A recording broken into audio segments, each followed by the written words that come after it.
Go. Hello everyone, my name is Julia. I'm 10 years old. I am a student in class 4G at Kesa Primary School.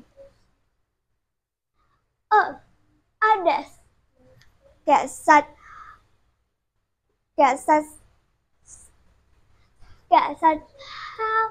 Hải Dương Sea Chim, Việt Nam. My birthday is on 10 August. My best friend are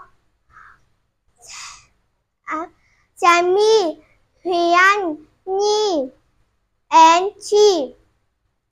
My family 7 people: grandpa, grandmother, father, mother, sister, baby, and me.